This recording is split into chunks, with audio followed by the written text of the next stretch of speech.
King George ఆసుపత్రికి వచ్చిన రోగులు తీవ్ర నిరాశకు గురవుతున్నారు. తగిన వైద్య సౌకర్యాలు లేక, ఉచిత మందులు కౌంటర్లలో సరిపడా మందులు అందుబాటులో లేక ఇబ్బందులు పడుతున్నారు రోగులు. సుదూర ప్రాంతాల నుంచి వచ్చి మందుల కోసం గంటల తరబడి వేచి చూస్తున్న అధికారులు కనికరించడం లేదు.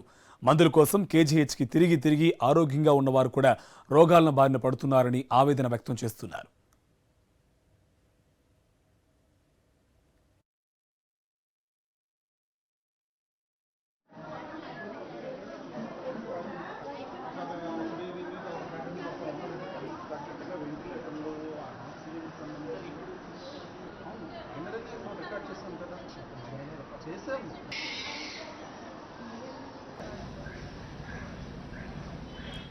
కేజీహెచ్లో పరిస్థితిపై మరింత సమాచారం మా కరెస్పాండెంట్ అనిల్ అందిస్తారు. ప్రభుత్వ ఆసుపత్రుల్లో మందుల కొరత వెంటాడుతుంది. రోజు వచ్చేటువంటి రోగులు మందులు తీసుకునేందుకు ఇబ్బందులు పడుతున్నటువంటి పరిస్థితి. 5 రకాల మందులు రాస్తే అందులో 3 రకాల మందులు లేదా 2 రకాల మందులు మాత్రమే రోగులకు ఇస్తున్నటువంటి పరిస్థితి. ప్రస్తుతం ఒక వ్యక్తి మందులు చీటీ పట్టుకెళ్ళి మందులు ఇచ్చేటువంటి కౌంటర్ వద్దకు వచ్చి కొన్ని ట్యాబ్లెట్స్ తీసుకుని బయటికి తిరిగి వచ్చారు. ప్రస్తుతం మనతో పాటు ఉన్నారు, మాట్లాడదాం. ఈ ట్యాబ్లెట్స్ మీకు డాక్టర్ గారు రాసిన ట్యాబ్లెట్స్ అన్నీ ఇచ్చారండి? 4 రకాలు రాశారండి, 3 రకాలు ఇచ్చారు. ఏ రకం లేదు. ఇగో టికెట్ ఎరగడ రెండో వరుసలో ఉండేది లేదనేసి ఆ టిక్కి పెట్టారండి. మాకు ఫిడ్స్కి వస్తామండి, మెడిసిన్స్కి వస్తే మెడిసిన్ పూర్తిగా ఇవ్వరు డాక్టర్ రాసినవి. అందులో ఒక రకం ఇస్తారు, ఒక రకం లేవనేస్తారు.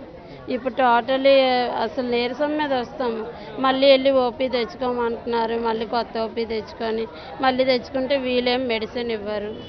మెడిసిన్ కూడా సమంగా ఇవ్వట్లేదు. ఏం అడిగినా లేవని చెప్తారు. ఇన్నాళ్ళు పాత ఓపీ ఉంటే డైరెక్ట్గా మేము వెళ్ళి చూపించుకున్నాను. మళ్ళీ కొత్త ఓపీ తెచ్చుకోండి, అప్పుడు ఓపీ. ఇప్పుడు ఓపీ తీసుకొని మళ్ళీ డాక్టర్ దగ్గర రావాలని. అసలు ప్రభుత్వం హాస్పిటల్ అంటున్నారు కానీ వేస్ట్ అండి. అసలు రోగాలతో ఇంకా రోగాలు ఎక్కువైపోతున్నాయి ఇక్కడికి వచ్చి. కరెక్ట్గా ఇస్తుంది, అందులో మళ్ళీ సగం తగ్గించుతున్నారమ్మా. 15 రోజులకు 20 బయట కొనుక్కోండి, ఒక రకం కొనుక్కోండి అంటున్నారు. కంటిన్యూంగ్ ఇస్తే అవుతుంది. మరి పేదల మధ్య దేనికి వస్తున్నారు, అన్నీ ఇస్తారనే కదా. మళ్ళీ ఎలా ఓపీ నిన్న వచ్చాను, మళ్ళీ ఈరోజు ఓపీ తీసుకోమన్నారు. నిన్న తీసుకుని మళ్ళీ ఈ రోజు నిలబడలేం కదా మా పేషెంట్లు. అభయ యాప్ డౌన్లోడ్ చేసుకోమంటున్నారు. అందరికీ టచ్ ఫోన్లు ఉండట్లేదు, కీప్యాడ్ తెస్తున్నారు. అప్పుడేమో వేరే లైన్ అంటున్నారు, ఆధార్ కార్డు ఉండాలంటారు. ఇక్కడ ఒక లైన్ అంటారు, అక్కడ ఒక లైన్ అంటారు. ఇవాళ స్ట్రైక్ అని అనౌన్స్ చేస్తే మేము రాము కదా డాక్టర్లు. స్ట్రైక్ అన్నప్పుడు ఇక్కడి నుంచి అక్కడి నుంచి ఇక్కడ తిప్పేటప్పటికి మేము 9 గంటలకు వచ్చాం. 9 నుంచి ఇప్పటి వరకు ఓపీ చూడటానికి ఒక డాక్టర్ గారు వచ్చారు. అందులో రాయడానికి వేరే మనుషులు, మళ్ళీ ఇక్కడ డాక్టర్ చూడటానికి వేరే. ఓన్లీ ట్యాబ్లెట్లు ఇవ్వడానికి రాసి పంపించండి కూడా అడిగాం. తిండి తినకుండా మా అమ్మగారు వచ్చారు, బీపీ ట్యాబ్లెట్లు వేసి పడిపోయారు. అలా జరుగుతుంది ఇక్కడ. మరి ఇది మొత్తం మీద కింగ్ జార్జ్ ఆసుపత్రిలో మందులు తీసుకోవడానికి వచ్చినటువంటి రోగులు కూడా చాలా ఇబ్బందులు పడుతున్నారు. వారికి కూడా ఇక్కట్లు తప్పడం లేదు.